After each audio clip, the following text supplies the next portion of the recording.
नमस्कार, T V बुलंदसेनेवर आपलं स्वागत आहे. छत्रपती जालना संभाजीनगरचा रोड आहे. साईडचे पंखे न भरल्यामुळे धूळ उडती आणि याच्यामुळे नागरिकांना इथं त्रास होतो. सार्वजनिक बांधकाम मंत्री शिवेंद्रराजे यांनी जालन्यात येऊन याचा आढावा घ्यावा, अशा प्रकारची मागणी टी व्ही बुलंदसेनेच्या माध्यमातून इथली जनता करत आहे. या विषयावरती शिवेंद्रराजे यांनी संबंधित जालना टोल नाक्याच्या संबंधित गुत्तेदाराला कडक सूचना देऊन फोनवरती आदेश काढून तात्काळ या विषयावरती सूचना द्याव्यात आणि जालन्यातून बैठक घ्यावी, अशा प्रकारची मागणी आज जालना लोकसभेचे नेते संतोष कोल्हे यांनी थेट जालना संभाजीनगरचा आढावा घेतल्यानंतर केली आहे. स्वराज्याकरता टी व्ही बुलंदसेना आपण इथल्या काही लोकांशी बोलू. तुमचं काय नाव? काय इथं धुळीचा त्रास होतो का नाही?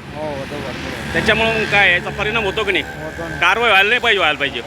गुत्तेदार काय झोपले काय इथले टोल नाक्याचे? या लागणीच तर टोलच द्यायचा काय?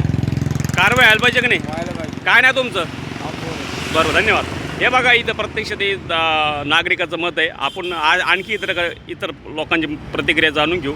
मंत्री भोसले साहेब याच्यावर कारवाई करतील ही अपेक्षा. 19 डिसेंबर 2025 जालन्याहून टी व्ही बुलंदसेना नंबर 1, स्वराज्याचा बुलंद आवाज.